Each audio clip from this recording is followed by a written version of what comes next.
what I'm passionate about is how technology is changing the social system, how we interact, our relationships, but also how it's changed the way the democracy is functioning. Because AI is coming into the conversations in a way between people, human, machine. So this is all mixed into a very complex situation. So we need to get more consciousness about what is actually happening. How are we influenced by technologies? How will technologies shape our way of thinking? How will it shape our way of interact with others? And how we write, how we read, how we gather knowledge, how we gather information.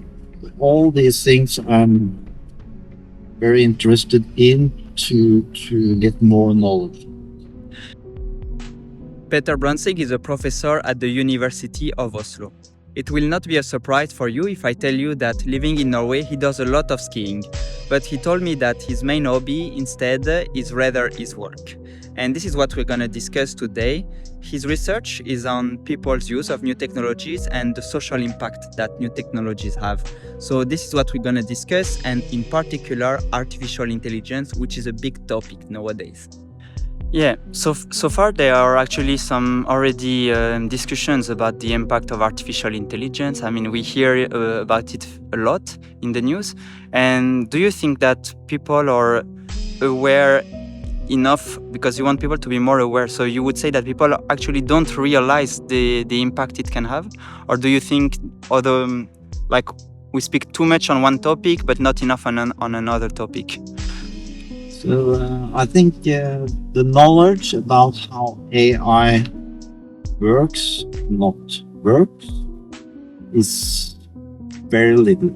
Because this is so complex to understand. So even me as a researcher for ages has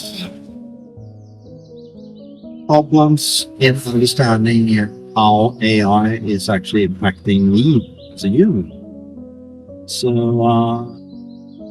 what I write about in one article is the concept of model power, that AI has a certain model power, that it can shape how we think, can shape our language, and that humans is in a way quite model weak, because we don't have the concepts to actually understand what's going on. So we just go along what AI is telling us.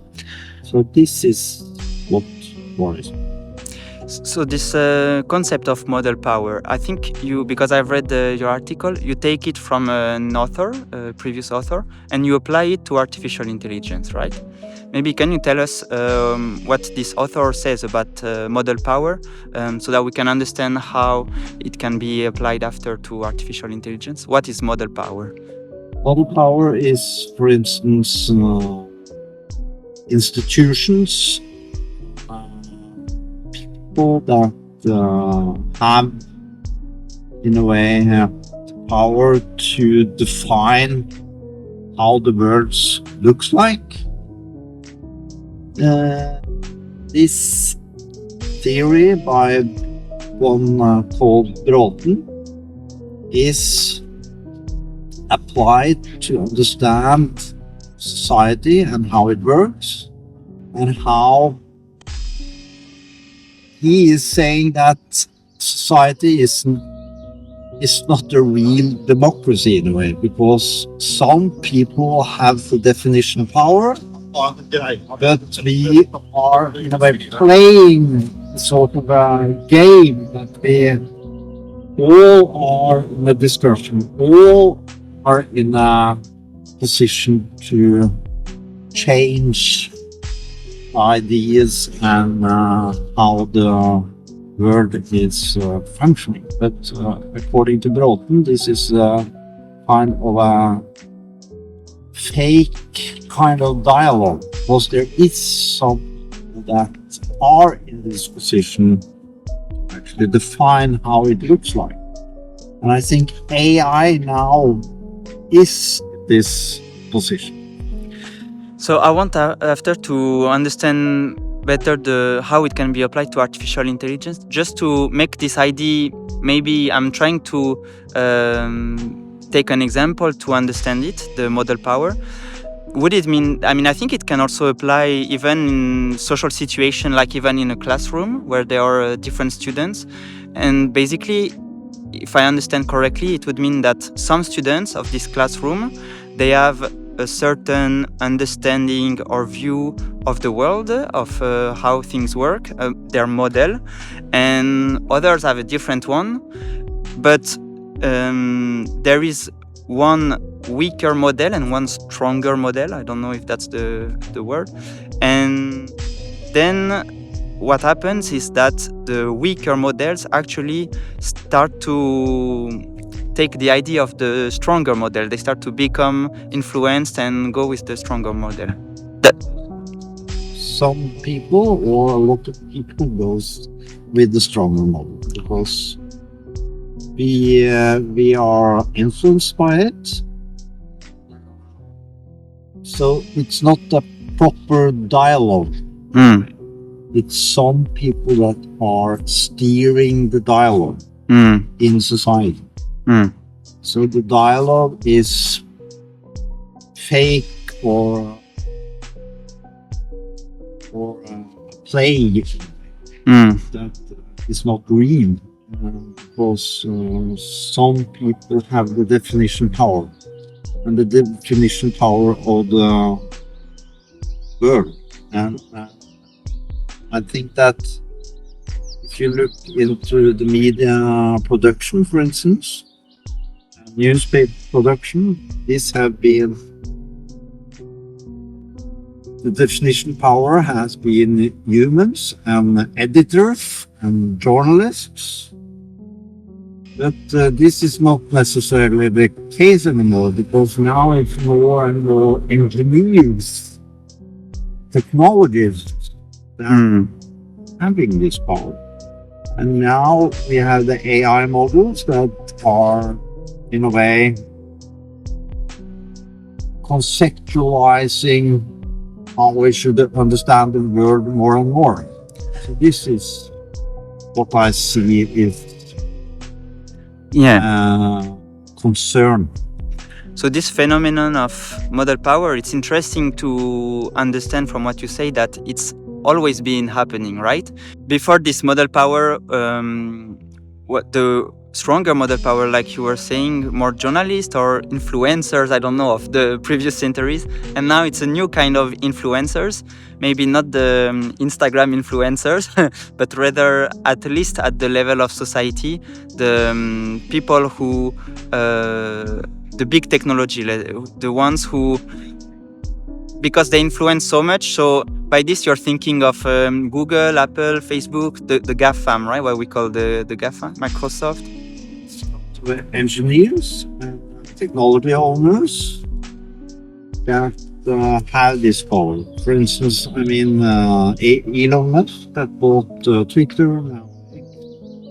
He's doing this to have a kind of model monopoly, because he knows that Twitter is actually influencing the agenda in the news and what people are talking about. So he wants to control this environment.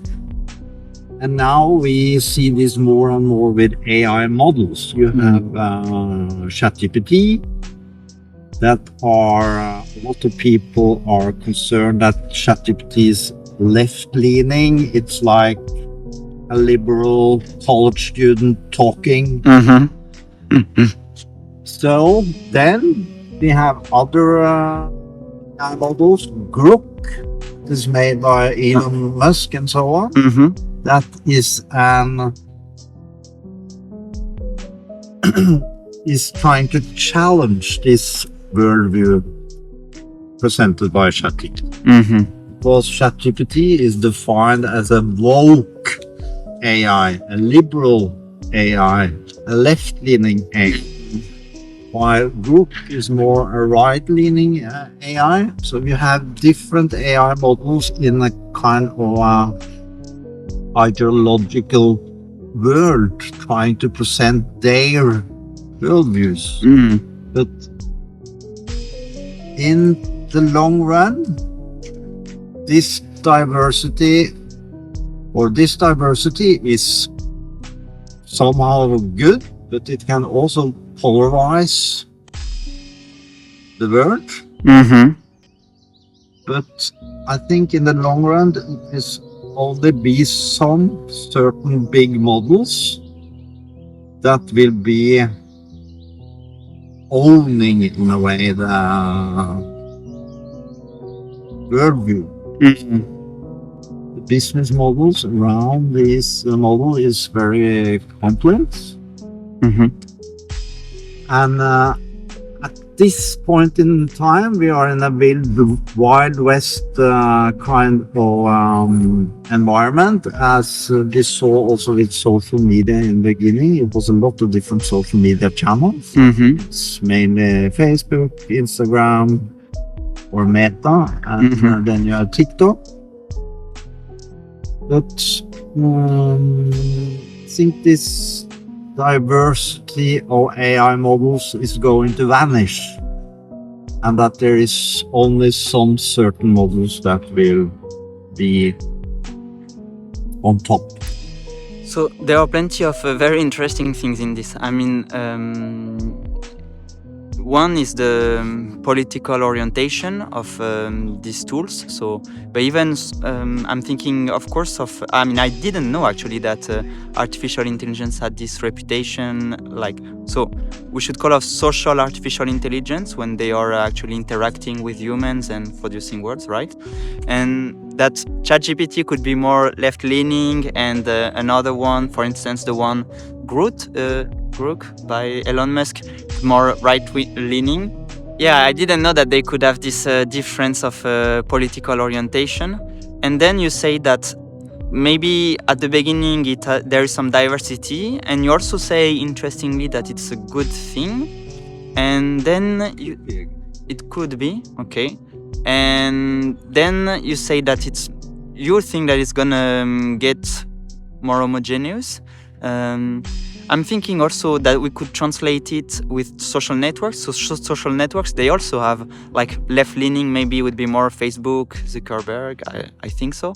More right-leaning with Elon Musk, and Donald Trump, social media as well. Social truth. Right? Yeah, social truth, exactly.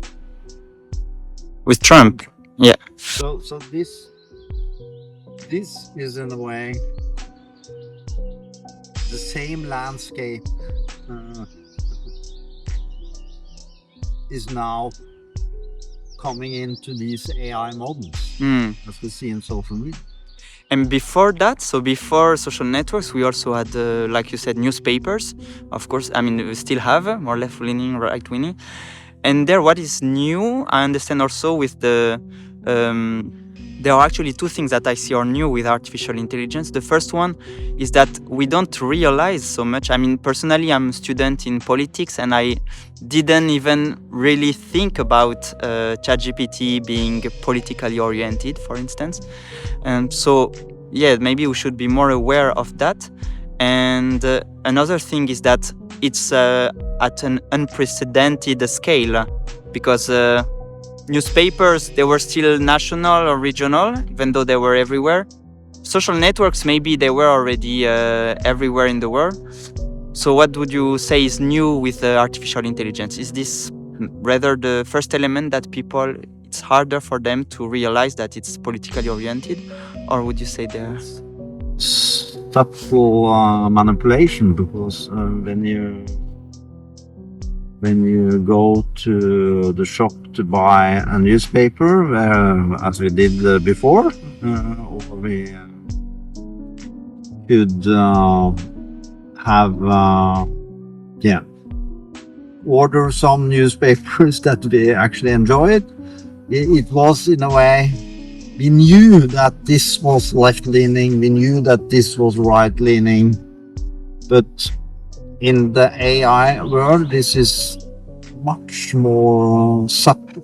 It's much more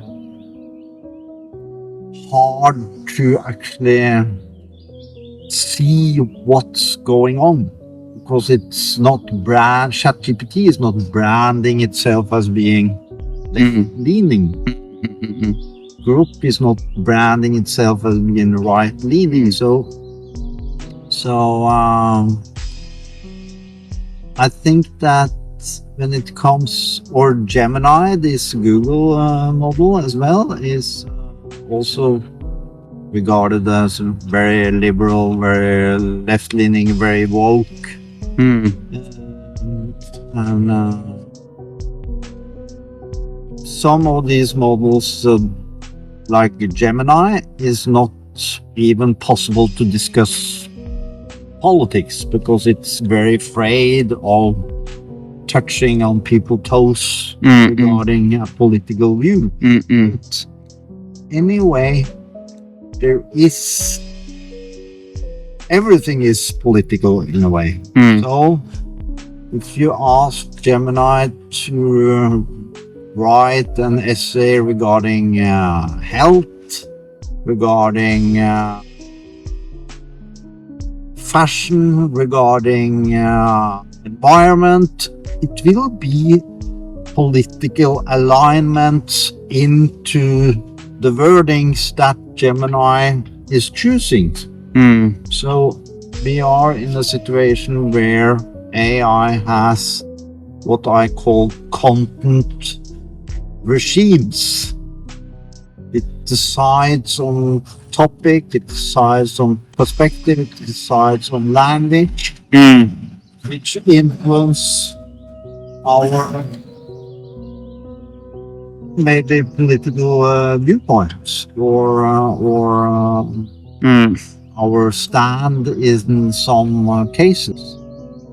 I'm thinking maybe for people it could be hard to understand how this can be, how it materializes. I mean, how it can induce more left-leaning or more right-leaning views. Because, for instance, if you are on ChatGPT, what you use it for is to rewrite sentences, maybe to ask questions about health, about law. Do you have any example how this can reveal some political orientation? In language is what we use to define the world. Language is what we use to define democracy. Language is what we use to progress, to think, to define the world. These models are large language models. They are using language to define everything. So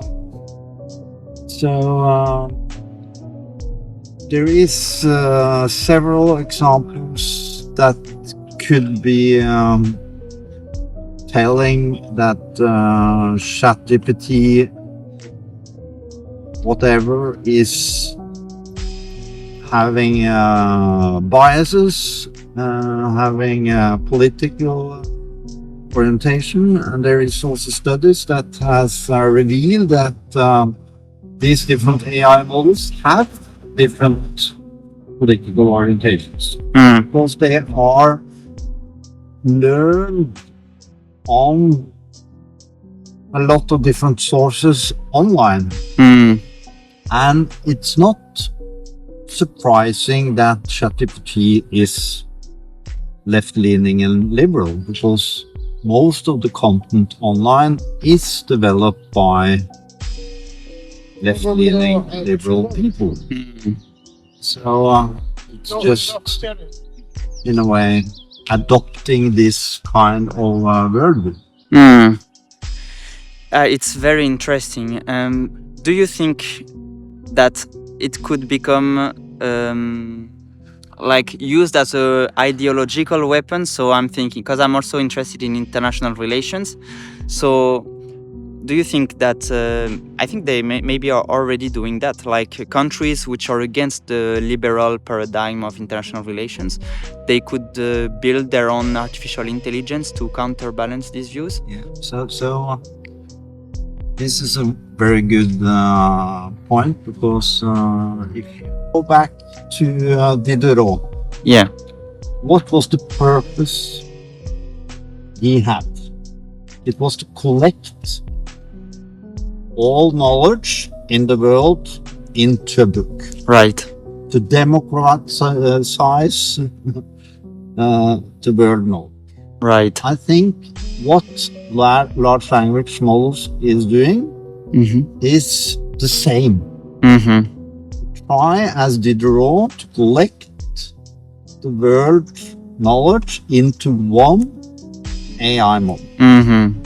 But after Diderot and the encyclopedia, it became an ideological tool. So it started to pop up different encyclopedias around the world. The Soviet Russians had one with one viewpoint, and the Americans had one, and the Norwegians had one, the French had one. So it was kind of reflecting not only a cultural heritage, but also a political, ideological view. And this is happening now with AI models, that it pops up different AI models. You have one that is building up in Qatar, that is reflecting Muslims' values. You have in Russia that are reflecting Russian values. A lot of different models in the US. You have Mistral, the French model, that is trying to reflect some more European values. So we have, in a way, the same development as we saw with encyclopedias. Very interesting. And so we understand that this is the problematic situation we are with, or this is, then I want to what extent is it problematic? Because we saw it happening with encyclopedia, maybe with newspapers, I mean with many things, and like you say, everything is political. So what is the solution, if there's one? Can we escape this politicization of large language models, or? So that's a really big question. Probably not, because I mean, but most people assume that technology is objective in a way. The technology is never objective. It's has never been objective. Yes. I think transparency is a key here.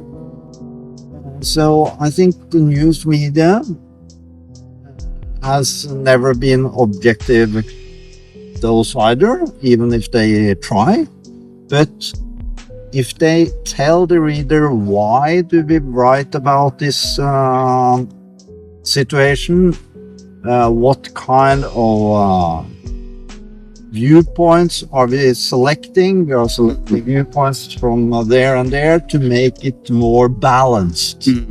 I think this is also key for AI models, that they are transparent about why did I give you this output, and I have tried to be balanced because I are using this and this and this sources. So I think the AI model needs to, in a way, be implemented with this kind of technology or this kind of design, that they actually tell the user what kind of sources they have been using and why they have selected these sources and not those. So at the end, it's not about escaping the politicization of these tools. I mean, in the sense, it's not trying to make them value free, because it's impossible, but it's rather about making it as transparent as possible, and that people are clearly aware which sources, why it gives this result, why this result may be oriented. And so transparency is the key at the end. Transparency is the key. And what's fascinating here also, because this was also in your article, is, I mean, you started saying this, that what you would like to change the word is more awareness, like that people know about that.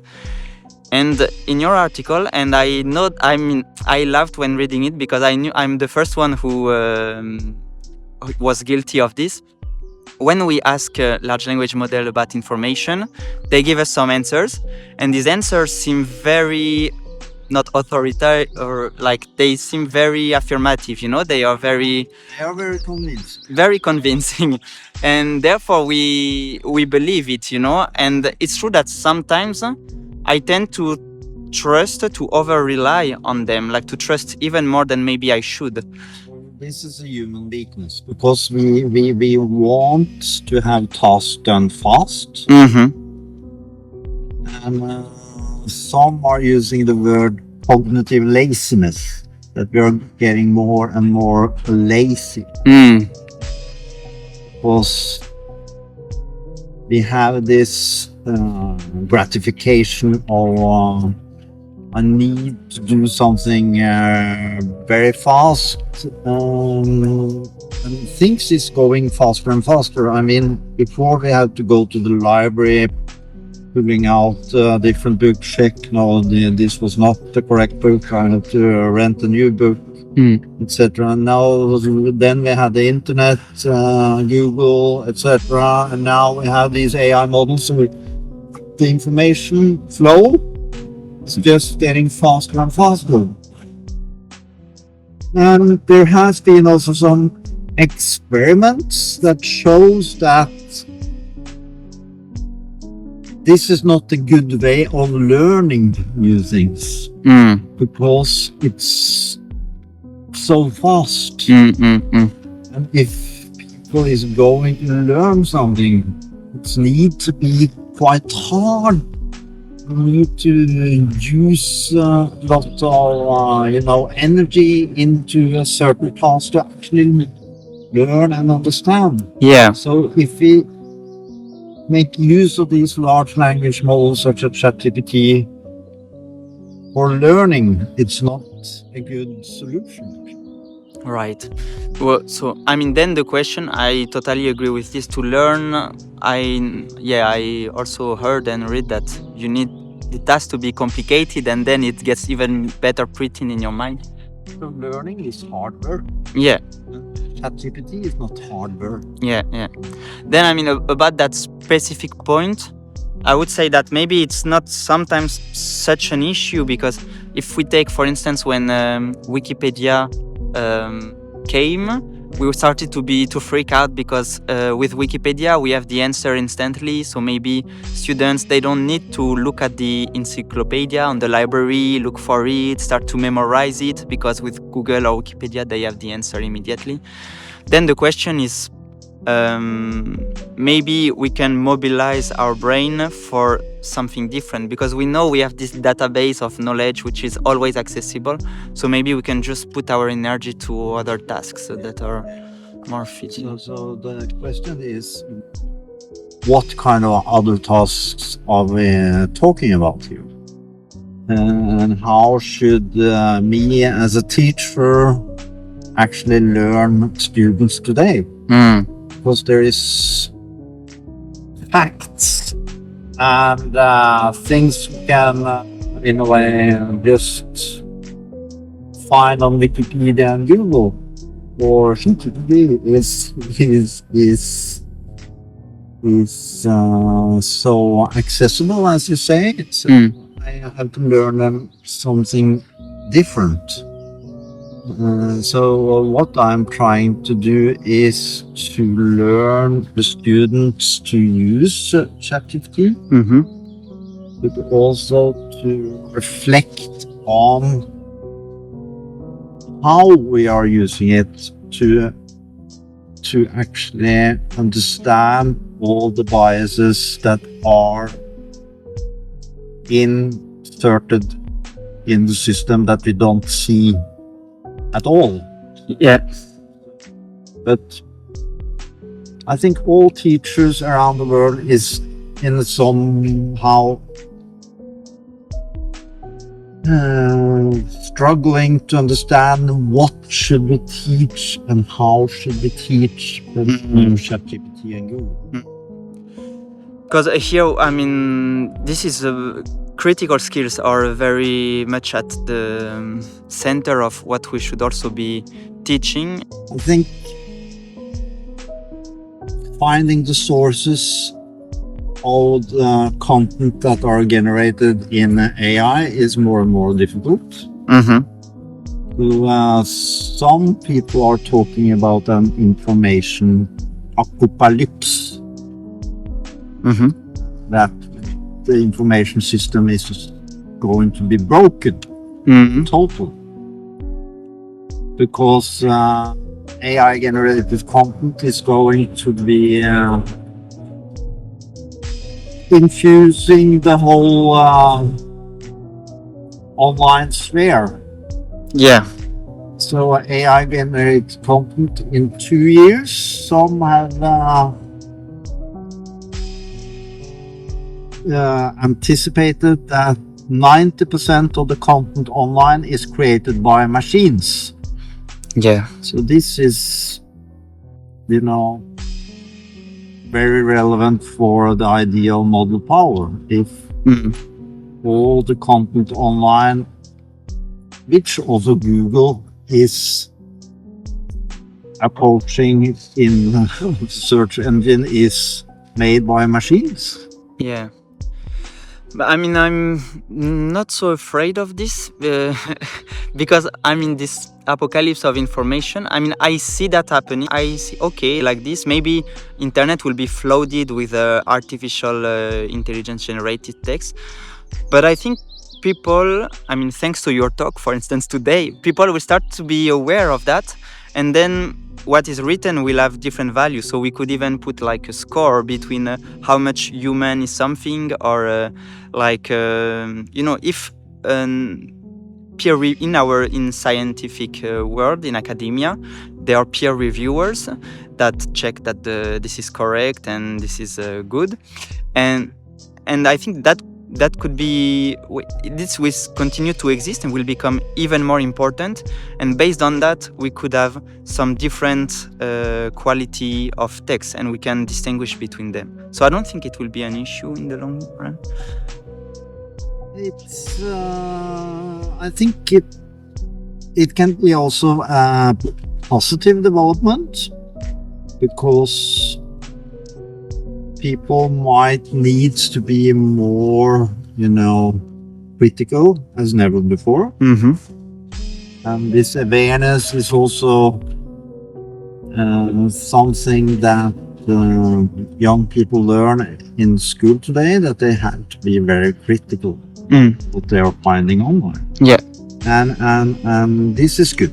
And this is the best, in a way, weapon people have against misinformation, disinformation, hallucinations, whatever, online. But also, I think there can be a positive development in terms of traditional media news outlets. Maybe we will find social media to be flooded by misinformation and AI generative content. It will be might turn to the newspapers and the media outlets instead for getting knowledge and information about what's happening in the world. Right. Maybe that will get even more, some sources will get even more importance for us. It's starting to rain, so I just have like one or two last questions. I think just one. This podcast is is all about a change in the world, also based on a quote from Gandhi saying, "Be the change you want to see in the world," which is actually wrongly attributed to him. But then my question is very simple. There we've given some solutions, so transparency, critical thinking. Maybe that would be the answer you give to my question. At the individual level, so for one person, what can they do to make progress about this topic? I think they should experiment with various AI models and see what kind of responses they get to actually create a kind of awareness of what's really happening behind the scene here, because we often think that technology is objective, as I said, but this is not true. I mean, they create language, and language creates meaning, it creates thinking and everything. So we need this kind of awareness about how these systems work. So we need critical thinking, we need awareness, and the systems need to be transparent. That's an awesome idea. I'm thinking, for instance, like we were talking about teachers, we never really know about how to approach this new phenomenon. Maybe a nice exercise would be to indeed ask different artificial intelligence the same question and then compare the answer and then try to identify what lies behind that and why there are these differences. It's a good idea to exercise these different outcomes that these different models give. Awesome, I love this. So thank you a lot and bye-bye to everyone. Thanks. Thanks a lot for having listened to this episode. Just like in the last 2 months, we're gonna have this mini challenge. So this month, I would like to suggest you what has already been suggested actually during the episode, which is to use different large language models, ask the same exact question, and see how the results may differ. Let's share all of that together and hopefully we'll see some interesting findings.